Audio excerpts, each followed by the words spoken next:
저는 올해 40살이 된 광고 대행사 부대표로 일하고 있는 사람입니다. 사람들은 부러워하죠. 안정된 직장, 예쁜 아내, 건강한 아들까지. 남부럽지 않은 삶이라고요. 맞아요. 겉으로는 그랬습니다. 아내와는 결혼한 지 9년 차예요. 아들 민준이는 초등학생입니다. 연애 3년 끝에 결혼했고 결혼 초반엔 정말 행복했죠. 아내는 출판사에서 일하고 있습니다. 일도 잘하고 똑똑한 사람입니다. 그게 처음엔 참 좋았어요. 신혼 때는 둘이서 주말마다 영화도 보고 데이트도 자주 다녔죠. 그런데 아이가 태어나고 조금씩 달라지더라고요. 처음엔 당연한 변화라고 생각했습니다. 육아는 쉽지 않으니까요.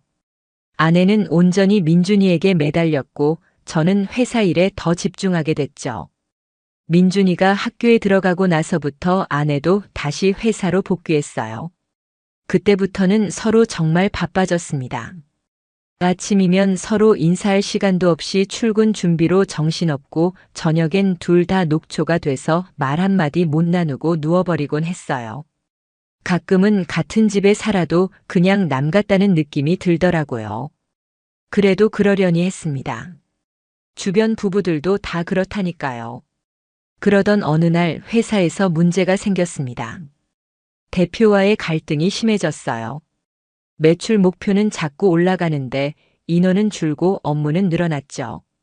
야근은 기본이고 주말에도 머릿속엔 온통 일 생각뿐이었습니다. 그런데 문제는 그렇게 힘들게 하루를 보내고 집에 와도 위로 한마디 들을 수가 없었어요. 아내는 늘 지쳐 있었죠. 출판 마감에 아들 학원 스케줄까지 챙기느라 본인도 버거웠을 테니 이해는 됩니다. 하지만 저도 사람인지라 점점 외로움을 느꼈어요. 나는 회사에서도 집에서도 버려진 느낌이야. 그런 생각이 자꾸 맴돌더라고요. 그때였습니다. 신제품 촬영 프로젝트가 잡혔는데 외주로 포토그래퍼 한 명이 새로 들어왔어요. 지아라는 사람이었습니다. 35 정도 되어 보였어요. 단발머리에 웃는 얼굴이 인상적이더군요. 처음엔 그냥 업무상 만난 사이였습니다. 그런데 그날따라 이상하게 기분이 가라앉았던 어느 날 촬영 현장에서 문제가 생겼어요. 조명이 고장나고 일정도 엉망이 됐습니다. 회의실에서 멍하니 앉아 있는데 그녀가 다가왔어요. 부장님, 요즘 많이 힘들어 보이세요. 순간 가슴이 철렁했습니다. 아무도 내 속을 들여다보지 않던 때였거든요. 그런데 처음 본 사람이 그런 말을 하다니. 네, 좀 그렇네요. 저도 모르게 대답이 나왔어요. 그녀는 커피 한 잔을 건네며 말했습니다. 그래도 너무 무리하지 마세요. 건강이 먼저잖아요. 그날 이후 이상하게 그녀 생각이 자꾸 나더라고요. 그렇게 우리 사이에 작은 불씨가 생겼습니다. 다음 날 그녀가 슬쩍 문자를 보냈어요. 어제 고생 많으셨어요. 오늘도 힘내세요. 그 한 줄에 괜히 마음이 따뜻해졌어요. 그동안 누구에게도 그런 말을 들어본 기억이 없었거든요. 그게 시작이었습니다. 그날 이후로 자연스럽게 톡을 주고받기 시작했어요. 처음엔 업무 얘기뿐이었죠. 그런데 조금씩 사적인 이야기로 흘러갔습니다. 부장님, 주말엔 뭐 하세요? 그냥 집에 있죠. 아들이랑 놀아주거나 쉬고요. 아, 그러시구나. 저는 요즘 영화 보는 게 취미예요. 그렇게 가벼운 대화들이 오갔어요. 저는 점점 그녀와의 대화가 기다려졌습니다.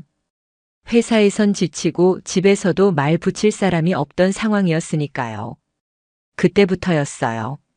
제가 조금씩 아주 천천히 위험한 길로 발을 들이고 있다는 걸 알게 된 건 처음엔 그냥 말 상대 정도는 괜찮겠지 싶었습니다. 그게 뭐가 문제겠어요. 하지만 말이죠. 그 생각이 틀렸다는 걸 곧 깨닫게 됐어요. 그녀의 문자가 오면 괜히 설레고 안 오면 괜히 불안해지더라고요. 그날 이후로 제 평범했던 일상이 서서히 뒤틀리기 시작했습니다. 톡은 점점 더 자연스러워졌습니다. 처음엔 출근 인사 정도였죠.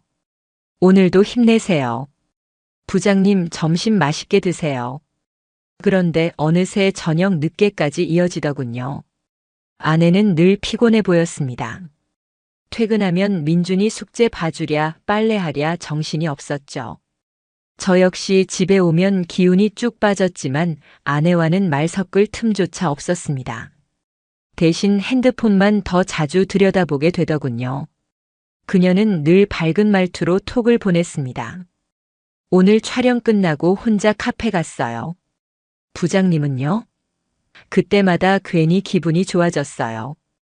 왠지 누군가 내 하루를 궁금해 해주는 느낌이었거든요. 점점 톡을 기다리게 됐습니다. 알림 소리만 나도 심장이 두근거리고 그녀가 몇 시간 답이 없으면 괜히 불안해지더라고요. 그런데 어느 날이었습니다. 그날따라 회사에서 크게 혼이 났어요. 대표가 갑자기 회의 자리에서 저를 공개적으로 질책했습니다. 회의 끝나고 속이 뒤집어질 것 같았어요. 혼자 사무실에 앉아 있는데 문득 그녀 생각이 나더군요. 망설이다가 톡을 보냈습니다. 오늘 진짜 힘든 하루네요. 기분이 별로예요. 얼마 지나지 않아 답이 왔어요. 에구 고생 많으셨어요. 그런 날은 맥주 한 잔이 딱인데. 그 한 줄에 뭔가 뭉클해졌어요. 그동안 아내한테 이런 말을 들어본 기억이 나지 않았거든요. 물론 아내는 육아랑 일에 치여 바빴지만 저도 힘든 건 마찬가지였으니까요. 그날 저녁 와이프는 민준이랑 일찍 잠들었어요. 저는 소파에 앉아 핸드폰만 만지작거렸습니다. 지금도 혼자 계세요? 그녀의 톡이 또 왔어요. 네. 그냥 조용히 맥주 한 캔 따고 있어요. 답장을 보내니 곧 이어졌습니다. 혼자 마시지 말고 다음엔 같이 해요. 맥주 한 잔 하자고요. 그 순간 손끝이 덜덜 떨렸어요. 가슴이 쿵 내려앉는 기분이었죠. 괜찮을까? 머릿속이 복잡해졌습니다. 그러다 저도 모르게 답을 쓰고 있었어요. 좋아요. 언제 시간 괜찮으세요? 순간 손을 놓고 후회가 밀려왔어요. 내가 지금 뭐 하는 거지? 그때 아내가 깨어서 거실로 나왔어요. 뭐 해? 아, 그냥 뉴스 좀 보고 있었어. 급히 핸드폰을 뒤집었습니다. 가슴이 쿵쿵 뛰었습니다. 아내는 피곤한 얼굴로 물 한 잔 마시고 다시 들어갔어요. 그녀가 다시 톡을 보냈습니다. 이번 주 금요일 어때요? 촬영 끝나고 근처에 좋은 바 알아놨어요. 한참을 망설이다가 결국 괜찮아요라고 답하고 말았습니다. 그날 밤 잠이 오질 않았어요. 이렇게까지 가도 되는 걸까? 그냥 맥주 한 잔인데 뭐 어때? 우린 친구처럼 지내는 거잖아. 수없이 자기 합리화를 반복했습니다. 하지만 속으로는 알았습니다. 이미 마음이 움직이고 있다는 걸요. 아침이 밝았습니다. 출근 준비를 하는 아내의 모습이 눈에 들어왔어요. 그녀는 피곤한 얼굴로 민준이 도시락을 싸고 있었죠. 괜찮아? 요즘 많이 힘들어 보여. 응, 요즘 좀 그렇네. 근데 괜찮아. 그 말에 더 미안해졌습니다. 하지만 이미 금요일 약속을 잡아버린 저는 그 미안함마저 외면하고 싶었습니다. 그날부터 시간이 참 안 가더군요. 금요일만 기다리게 됐어요. 어느새 톡 알림을 기다리는 제 자신이 낯설게 느껴졌습니다. 이게 정말 괜찮은 걸까? 머릿속이 뒤죽박죽이었죠. 그렇게 위험한 발걸음은 점점 더 깊어지고 있었습니다. 드디어 금요일이 됐습니다. 아침부터 온몸이 묘하게 긴장되더군요. 가슴이 자꾸 쿵쾅거렸어요. 출근 준비를 하는데도 마음이 어딘가 붕 떠 있었습니다. 와이프는 평소처럼 민준이 도시락을 준비하고 있었어요. 저는 괜히 눈을 피하며 옷매무새를 정리했습니다. 혹시 오늘 저녁 약속이 들킬까봐 괜히 불안하더군요. 하지만 아내는 별다른 의심 없이 바쁜 아침을 보내고 있었어요. 그 모습에 더 미안해졌습니다. 가슴 한쪽이 먹먹했어요. 그냥 맥주 한잔 하는 건데 머릿속으로 수없이 변명을 되뇌었지만 마음 한구석이 편하진 않았습니다. 출근길 내내 핸드폰만 들여다보게 되더군요.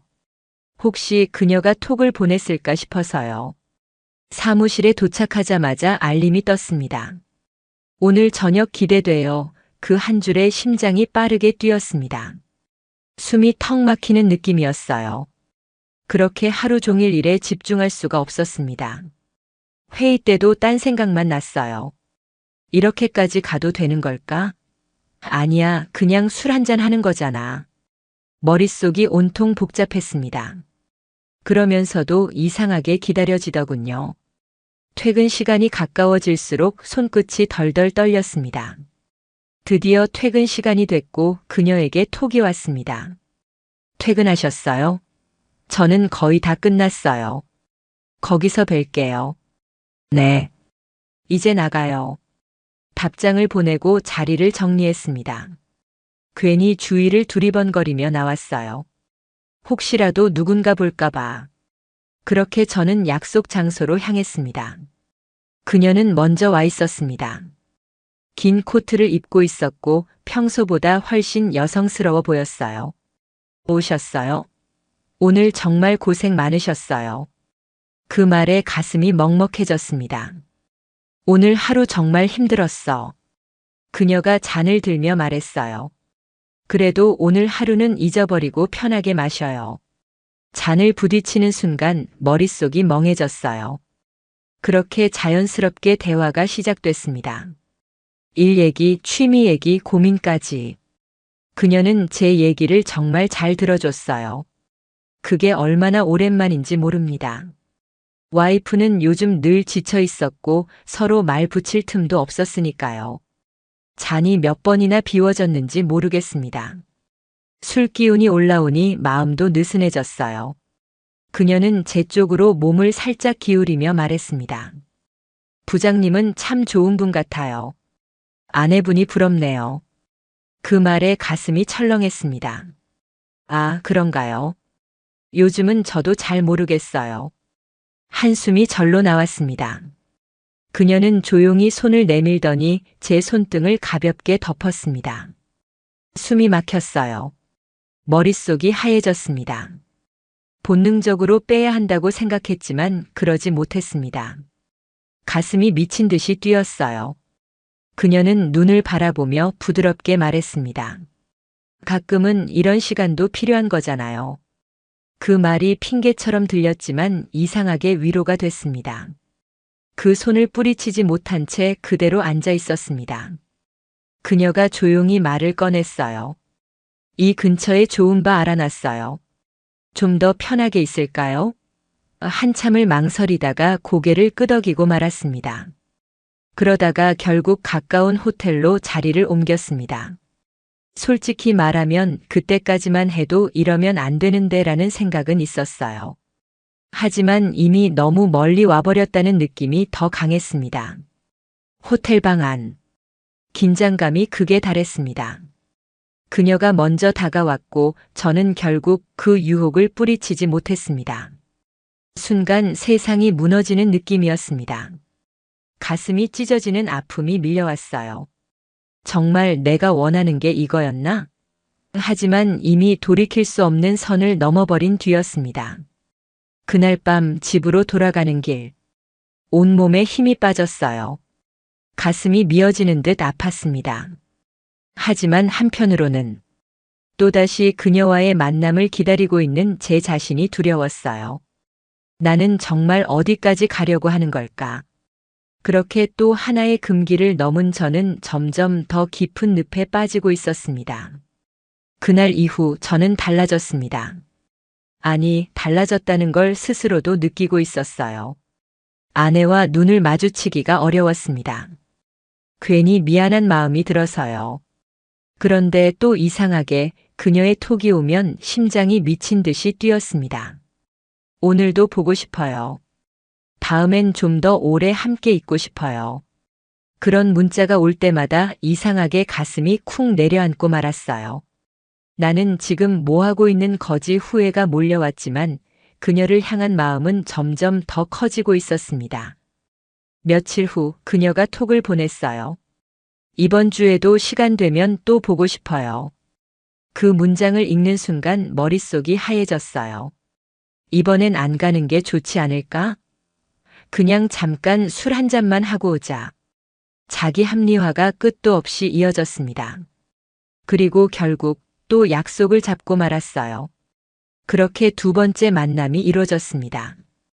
이번엔 훨씬 자연스러웠어요. 우리는 맥주 몇 잔을 마시고 모텔로 향했습니다. 그때부터는 이상하게 두려움보다 설렘이 더 컸던 것 같아요. 그녀는 저를 더 적극적으로 대했고 저도 스스로를 통제하지 못했습니다. 그렇게 몇 번이고 금기를 넘었습니다. 그러다 보니 아내에게 거짓말을 하기 시작했습니다. 오늘 야근 좀 길어질 것 같아. 팀장님이 갑자기 회식 잡아서 좀 늦겠어. 처음엔 죄책감이 너무 심해서 말할 때 목소리도 떨렸습니다. 그런데 반복되다 보니 점점 익숙해지더군요. 그게 더 무서웠습니다. 아내는 처음엔 별 의심이 없었어요. 그래? 요즘 회사 일 많나 보네. 응, 요즘 좀 바빠. 그렇게 대화를 끝냈습니다. 하지만 거짓말은 오래 숨길 수 없는 법이더군요. 어느 날이었습니다. 출장이라는 핑계를 대고 그녀와 모텔에서 하루를 보냈어요. 다음 날 아침 집에 돌아왔는데 아내가 묘한 눈빛으로 저를 보더군요. 출장 갔다 왔어? 응. 피곤해서 바로 들어왔어. 그런데 아내가 말없이 고개만 끄덕였습니다. 순간 가슴이 쿵 내려앉았어요. 혹시 눈치챈 건 아닐까? 불안감이 엄습해왔습니다. 그날 밤 저는 평소보다 더 살갑게 굴었습니다. 오늘 민준이는 잘 잤어? 응. 잘 놀다 왔어. 아내는 그저 짧게 대답만 하더군요. 눈빛은 여전히 묘했습니다. 그날 밤 잠이 오지 않았어요. 식은땀이 흘렀습니다. 들켰나 아직까진 아닐 거야. 티내지 말자. 평소처럼 행동하자. 스스로를 그렇게 다독였습니다. 하지만 아내는 분명 뭔가 이상함을 감지한 눈치였습니다. 그리고 저는 그 와중에도 또 그녀와의 만남을 기다리고 있었습니다. 이제 정말 그만둬야 하지 않을까? 수십 번 생각했지만 그녀의 톡 한 줄이면 다시 무너지고 말았어요. 그립다. 또 보고 싶어요. 그렇게 저는 점점 더 깊은 늪으로 빠져들고 있었습니다. 그리고 아내는 분명 조금씩 저의 변화를 알아차리고 있었습니다. 그때부터였습니다. 제 일상은 완전히 달라졌어요. 회사, 집, 그리고 그녀. 세 가지 삶을 따로따로 사는 느낌이었습니다. 아침엔 평소처럼 출근하고 회사에선 멍하니 핸드폰만 바라보게 되더군요. 그녀의 톡이 언제 올까 회의 중에도 괜히 핸드폰을 쳐다보게 됐어요. 보고 싶어요. 오늘도 만날 수 있을까요? 그 한 줄이면 가슴이 쿵 내려앉았습니다. 숨이 막혔어요. 머릿속은 온통 그녀 생각뿐이었고 업무는 뒷전으로 밀려났습니다. 회의 자료를 놓치기도 하고 보고서 제출도 자꾸 늦어졌어요. 대표에게 몇 번이나 눈치를 받았습니다. 요즘 왜 그래? 예전 같지 않잖아. 죄송합니다. 정신이 좀 없어서요. 입술이 바짝 말라왔습니다. 그러면서도 그녀와의 만남은 계속 이어졌어요. 이번 주는 며칠이나 만날 수 있어요? 글쎄, 최대한 시간 만들어 볼게요. 이런 톡을 주고받으며 하루하루가 흘러갔습니다. 자연스럽게 거짓말도 늘어났죠. 오늘 야근 있어. 출장 잡혀서 지방 다녀와야 해. 대표님이 갑자기 회식하재. 와이프는 처음엔 믿는 눈치였어요. 그래? 요즘 일 진짜 많나 보네. 민준이도 아빠 못 봐서 아쉬워하던데. 그 말에 가슴이 찢어지는 듯 아팠습니다. 하지만 그 아픔보다 그녀를 향한 욕망이 더 강했습니다. 그렇게 만남은 더 잦아졌습니다.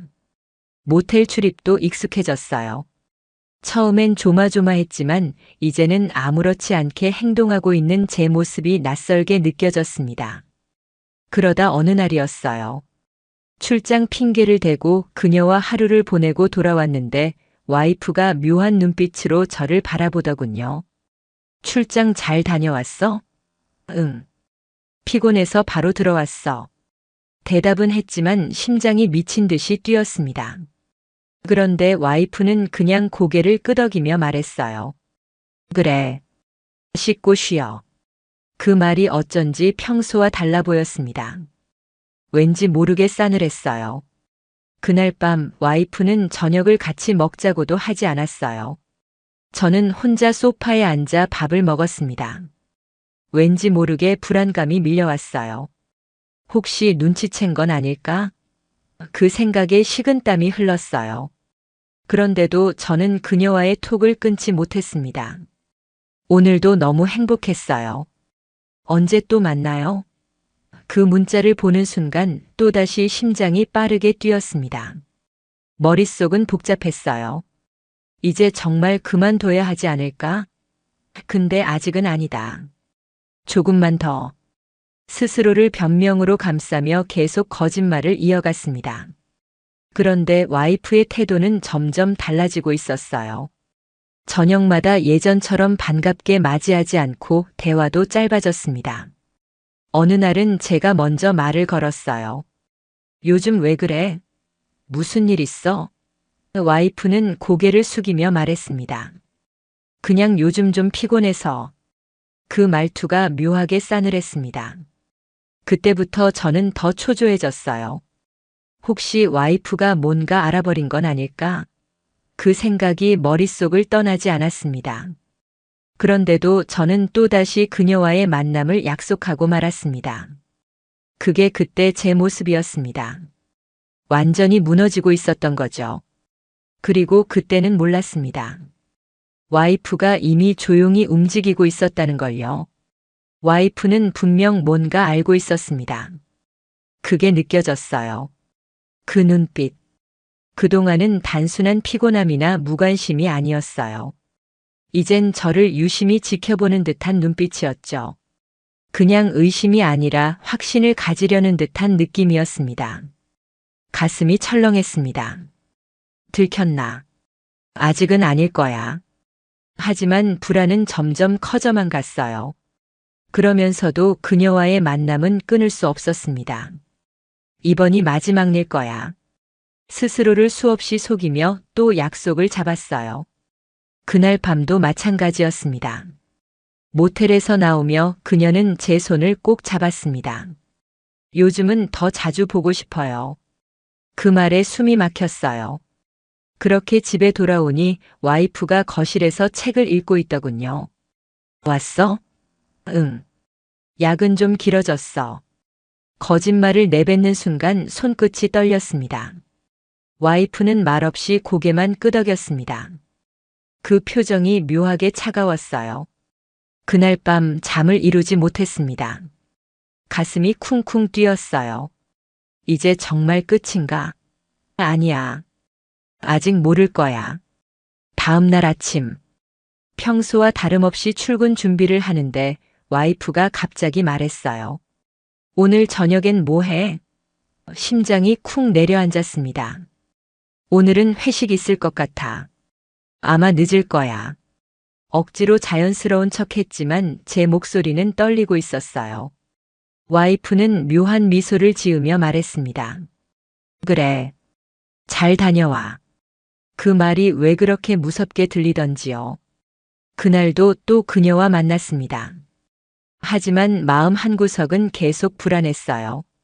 그리고 주말. 와이프가 갑자기 말을 꺼냈습니다. 나 오늘 민준이 데리고 친정 좀 다녀올게. 집에서 좀 쉴 시간 필요해서. 그래? 알겠어. 겉으론 태연하게 대답했지만 속으론 식은땀이 흐르더군요. 혹시 뭘 알아보려는 건 아닐까? 그렇게 와이프가 나간 사이 저는 괜히 거실을 서성이며 불안에 떨었습니다. 그리고 그날 밤 와이프는 돌아와서 말없이 저녁을 준비했습니다. 그 눈빛이 여전히 차가웠어요. 그때는 몰랐습니다.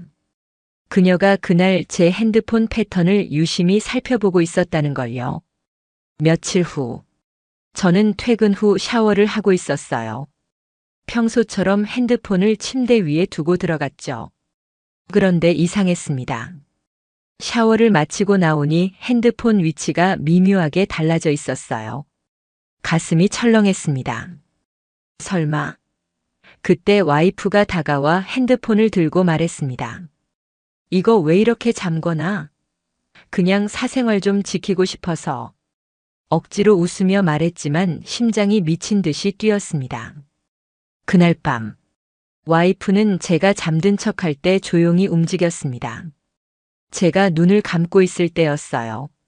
살짝 눈을 떠보니 와이프가 핸드폰을 들여다보고 있었어요. 순간 식은땀이 흘렀어요. 이미 패턴을 알아낸 듯 했습니다. 그리고 몇 초 후, 와이프의 숨소리가 달라졌습니다. 그녀는 핸드폰을 내려놓고 말없이 거실로 나갔어요. 저는 눈을 감은 채 온몸이 굳어버렸습니다. 이제 끝났어. 들켰어. 머릿속이 하얘졌어요.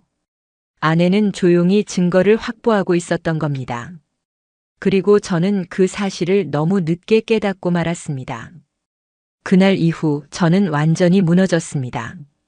와이프가 제 핸드폰을 확인했다는 사실이 머릿속을 떠나지 않았어요. 그날 밤 와이프는 아무 말 없이 잠들었습니다. 하지만 저는 도저히 눈을 감을 수 없었어요. 심장이 미친 듯이 뛰었어요. 끝났어. 다 들켰어. 이제 어떻게 해야 하지? 머릿속이 하얘졌습니다. 그 다음 날 아침, 와이프는 평소처럼 아침상을 차렸습니다. 겉으론 아무렇지 않은 척하고 있었지만 그 눈빛은 달라져 있었습니다. 차갑고 단단했어요. 오늘도 회사 가야지? 응. 그래야지. 말을 더듬으며 대답했지만 손끝이 떨렸습니다. 그렇게 집을 나섰지만 온종일 일에 집중할 수 없었어요.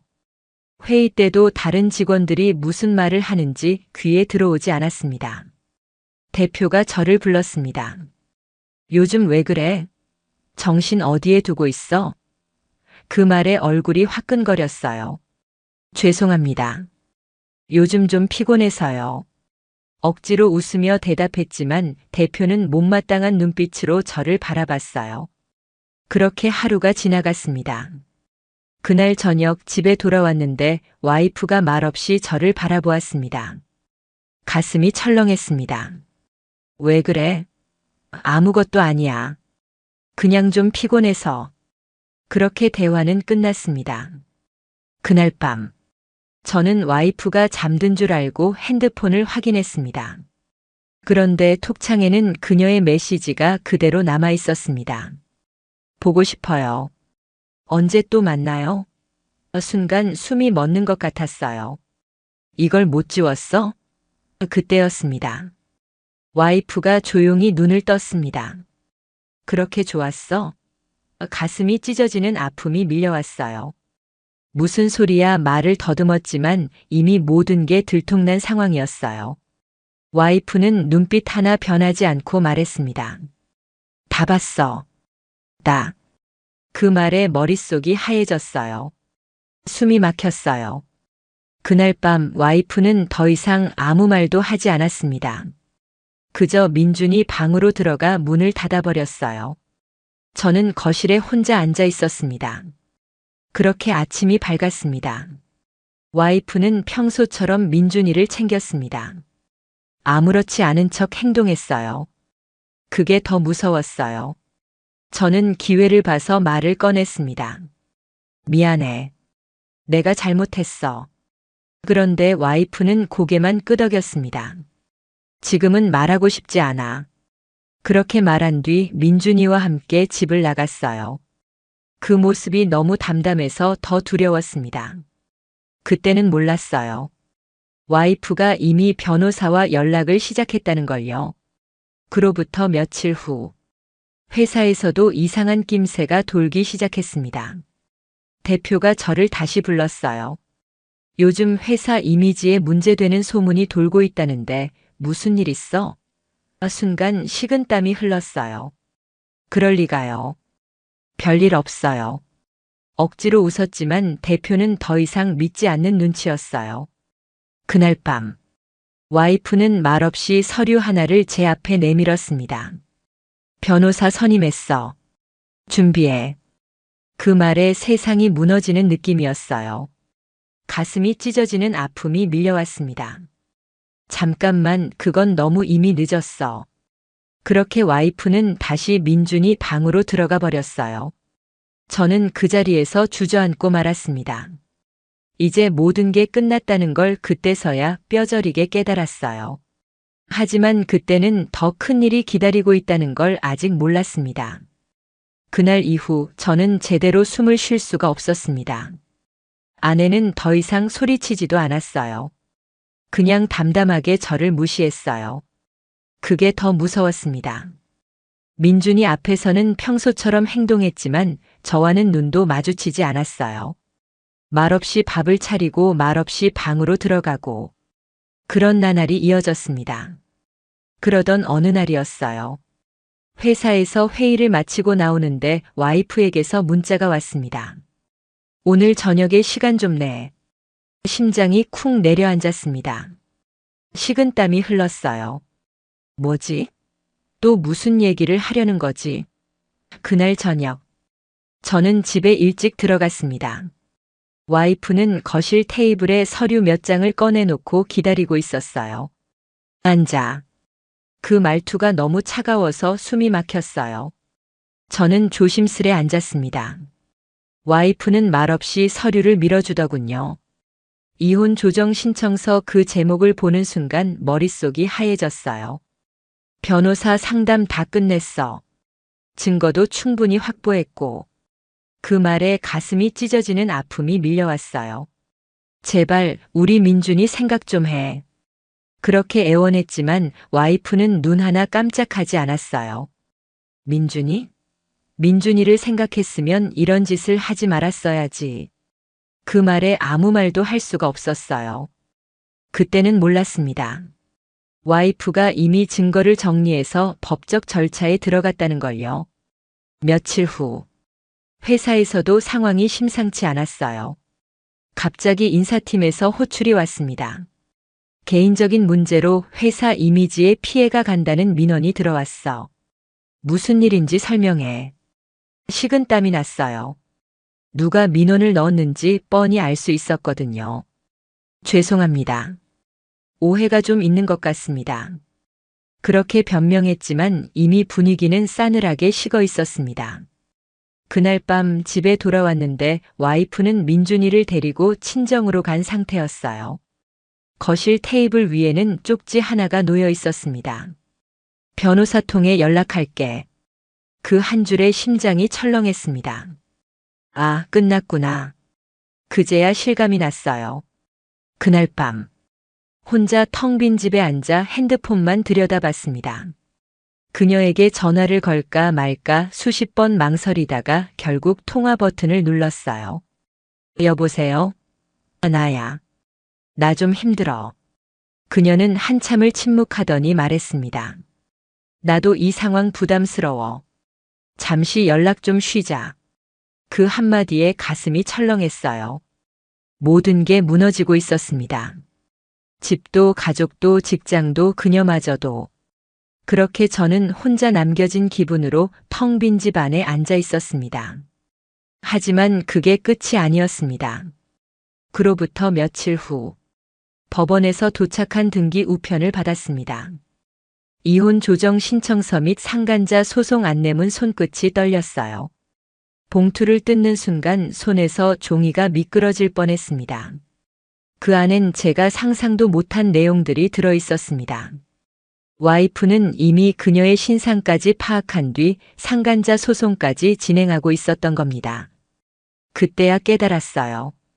이건 단순한 가정 문제로 끝날 일이 아니라는 걸요. 그리고 더 큰 파도가 몰려오고 있었습니다. 법원에서 날아온 서류를 손에 쥐고 저는 멍하니 앉아 있었습니다. 숨이 막혔어요. 손끝이 덜덜 떨렸어요. 진짜 끝났구나. 그렇게 생각이 드니 눈앞이 깜깜해졌어요. 아내는 더 이상 연락을 받지 않았습니다. 변호사를 통해서만 연락이 오고 갔어요. 이혼 조정 신청과 함께 상간자 소송도 정식으로 접수됐습니다. 그녀에게도 소장이 전달됐다는 얘기를 들었어요. 그날 밤 저는 핸드폰만 붙잡고 있었습니다. 톡창을 열었다 닫았다 반복했어요. 그녀에게 연락하고 싶었지만 잠시 연락 쉬자던 마지막 말이 머릿속에 맴돌았습니다. 그래도 견딜 수 없었어요. 그렇게 수차례 전화를 걸었습니다. 하지만 신호만 가고 받질 않았어요. 톡도 보냈습니다. 나 너무 힘들어. 제발 한 번만 연락 줘. 답은 없었습니다. 며칠이 지났습니다. 그녀에게서 여전히 연락은 없었어요. 그렇게 저는 점점 더 깊은 수렁으로 빠져들고 있었습니다. 그런데 어느 날 밤 핸드폰이 울렸습니다. 그녀에게서 걸려온 전화였습니다. 심장이 쿵 내려앉았습니다. 여보세요? 나야. 나 좀 힘들어. 그녀는 한참을 침묵하더니 말했습니다. 나도 지금 너무 무서워. 그 말에 숨이 막혔어요. 나도 어떻게 해야 할지 모르겠어. 당분간 잠수 타고 있으려고 했는데 더 이상 못 견디겠어. 그녀는 떨리는 목소리로 말을 이어갔습니다. 업계 커뮤니티에 내 얘기 다 퍼졌어. 프리랜서 단톡방에도 내가 상간자로 소송당했다고 떠돌고 있대. 그 말을 듣는 순간 손끝이 덜덜 떨렸어요. 설마 그렇게까지 퍼질 줄이야. 그녀는 울먹이며 말했습니다. 나 이제 프리랜서로 못 일할 것 같아. 일도 다 끊겼어. 그렇게 그녀와의 통화도 끝이 났습니다. 모든 게 산산조각 났어요. 가족도 잃고 직장도 잃고 그녀마저도 무너져 가고 있었습니다. 그때야 실감이 났습니다. 내가 저지른 일이 얼마나 돌이킬 수 없는 일이었는지. 하지만 후회하기엔 너무 늦었어요. 며칠 후 회사에서도 상황은 악화됐습니다. 회사 게시판과 내부 커뮤니티에 저와 그녀의 관계에 대한 글이 올라온 겁니다. 광고팀 부장이 불륜으로 소송까지 당했다더라. 프리랜서 누구랑 그렇다더라. 소문은 순식간에 퍼졌어요. 대표가 저를 불렀습니다. 그게 사실이야? 저는 아무 말도 할 수 없었습니다. 더는 회사 이미지에 타격을 줄 순 없어. 당분간 업무에서 빠져. 그렇게 저는 보직 해임 통보를 받았습니다. 숨이 막혔어요. 가슴이 철렁했습니다. 그날 밤 혼자 텅 빈 집에 앉아 핸드폰만 들여다봤습니다. 다시 톡을 보내볼까 망설이다가 결국 보내지 못했습니다. 그녀도 지금은 저를 원망할 테니까요. 며칠 후 변호사를 통해 최종 조정 날짜가 통보됐습니다. 그날 법원에서 이혼에 합의했습니다. 와이프는 마지막까지 저를 쳐다보지도 않았어요. 그저 담담하게 서류에 서명했을 뿐이었습니다.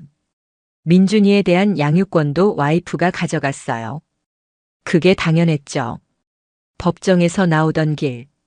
저는 와이프를 조심스레 불렀습니다. 정말 미안해. 민준이한텐 좋은 아빠로라도 남고 싶어. 와이프는 짧게 말했습니다. 그럴 기회는 줄게. 하지만 나한테는 다시 연락하지 마. 그 말에 가슴이 찢어지는 듯 아팠어요. 그렇게 와이프와 민준이는 새로 구한 작은 아파트로 이사했습니다. 며칠 후 변호사로부터 위자료와 재산분할 청구서가 도착했습니다. 금액을 보고 눈앞이 캄캄해졌어요. 그날 밤 혼자 빈 사무실에 앉아 있었습니다. 불 꺼진 회의실 한가운데서 멍하니 앉아 있었어요. 머릿속은 온통 후회뿐이었습니다. 그때 핸드폰이 울렸습니다. 그녀에게서 온 톡 한 줄. 미안해. 나 이제 정말 연락 못할 것 같아. 그 문장을 보는 순간 온몸에서 힘이 빠져나갔어요. 정말 모든 게 끝난 겁니다. 그렇게 저는 혼자 텅 빈 사무실에 앉아 있었습니다. 앞으로 어떻게 살아야 할지 전혀 감이 잡히지 않았습니다. 정말 모든 게 끝났구나. 그제서야 실감이 났어요. 가족도 직장도 그녀마저도 아무것도 남지 않았습니다. 그날 이후 저는 회사에도 나가지 않았어요.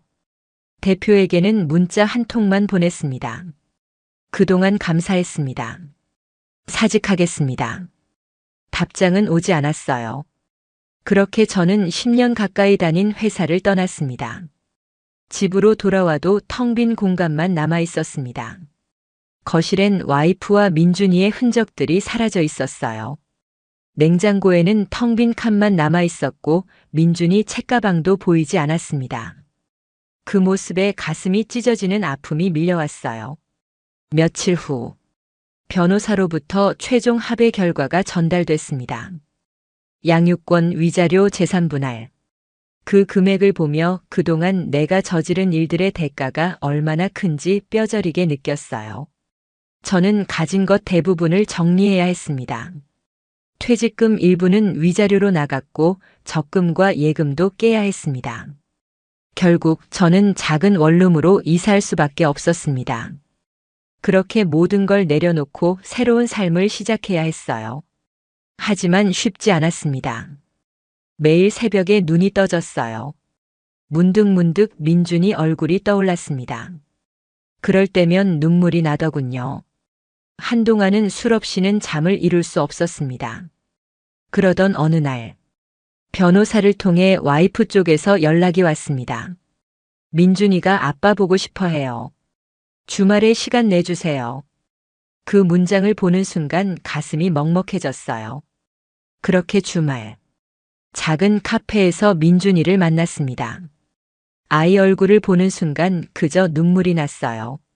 하지만 아이 앞에서는 애써 웃어야 했습니다. 우리 민준이 잘 지냈어? 응. 아빠는? 그 말에 목이 메었어요. 아빠도 잘 지내고 있어. 그렇게 짧은 만남이 끝났습니다. 와이프는 멀리서 저를 지켜보고 있었어요. 그녀의 눈빛은 여전히 차가웠지만 그 속에 민준이를 위한 강한 의지가 느껴졌어요. 그 모습에 저는 더 미안하고 고개를 들 수 없었습니다. 지금은 혼자 작은 방에서 살아가고 있습니다. 아직 직장은 구하지 못했어요.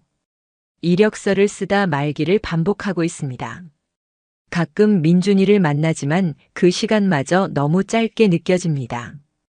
지금 생각해보면 처음부터 그러지 말았어야 했어요. 그때 톡 한 줄에 설레던 그 순간. 그때 단 한 번만이라도 멈췄어야 했어요. 그 손을 잡지 말았어야 했고 거짓말도 시작하지 말았어야 했습니다. 욕망에 눈이 멀어 가장 소중한 걸 잃었습니다. 가족도 직장도 스스로에 대한 자존감까지. 지금은 매일 후회의 시간을 보내고 있습니다. 혹시 이 이야기를 듣고 계신 분들 중에 저와 같은 길을 걷고 있는 분이 있다면 부디 멈춰주세요. 그 순간의 감정 때문에 평생 후회하는 삶을 살게 될 수 있습니다. 저처럼 모든 걸 잃고 나서야 깨닫는 일이 없으시길 바랍니다.